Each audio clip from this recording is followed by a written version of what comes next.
This is not necessarily about NATO. This is about the sovereignty of Germany.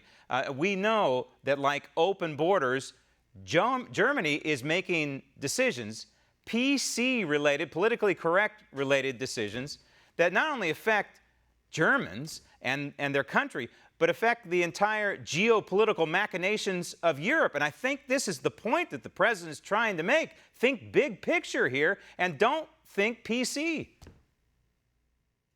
Yes, absolutely. And notice that President Trump didn't criticize Estonia, he didn't criticize Greece, he didn't criticize the NATO members that are actually paying their fair share and making NATO worthwhile. He specifically targeted Germany, and I think, as you said, it speaks to a bigger problem with the attitude that some of these Western European nations who are relevant because of archaic World War II reasons, but are stuck in NATO, which is also growing obsolete because of their lack of momentum and their lack of respect for the rules of NATO.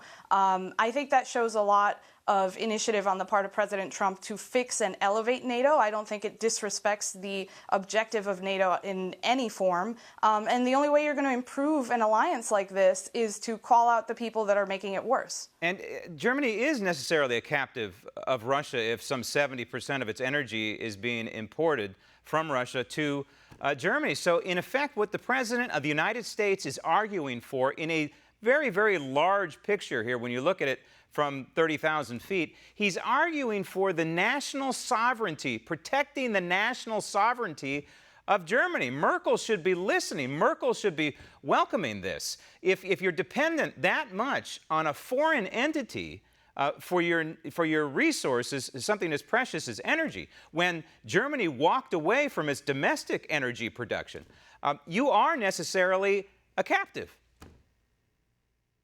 Absolutely. And the greater context of this is also our trade negotiations with China and our negotiations with North Korea, which is a captive of China because China is its largest trade partner and it's essentially its only major ally in the world. So yes, the question here is about sovereignty. And I think he's speaking directly to the German people, not necessarily to their own leadership, but saying, hey, if I was a German citizen, I would be outraged that my country is so dependent on a country like Russia that we consider dangerous enough that we have to have NATO exist because we can't trust Russia to simply coexist peacefully. Right, and so what is NATO all about?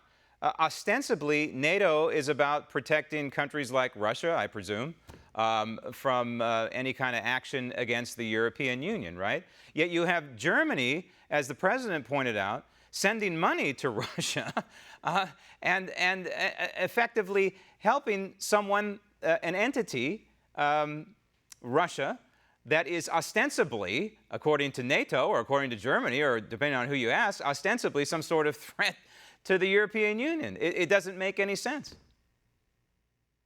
Absolutely not. And we have to look at the reason why we can even talk about NATO as have the argument of whether it's obsolete or not. It's because Russia's economy is not that strong. It's the same reason why China is our greatest geopolitical threat, because their economy is strong. So if Germany's contributing to a languishing Russian economy and it's making that economy larger and more robust, then it's obviously contributing to Russia as a geopolitical threat. It's contributing to Russia threatening Ukraine, Georgia, the Baltic states, all of the post-Soviet states that still have very legitimate concerns about Putin's ambitions in the region. This is the Trump doctrine, because this is not the first time the president has gone overseas and made statements similar to this. And the Trump doctrine is essentially defending democracy, defending individual nations' sovereignty. When he says, hey, you know, these other countries have made great trade deals to the detriment of the United States, he's actually applauding those countries for standing up for their nation and their sovereignty. So this is the Trump doctrine. And I think he's also challenging countries like Germany,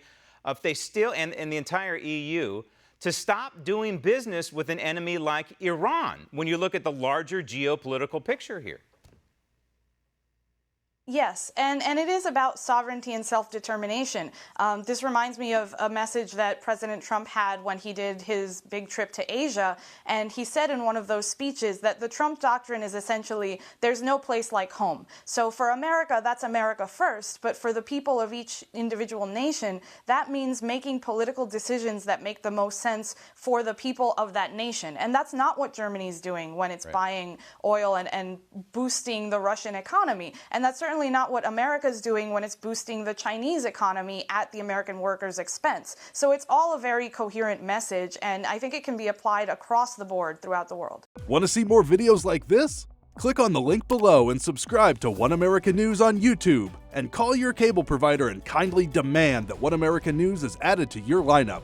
Call and subscribe today.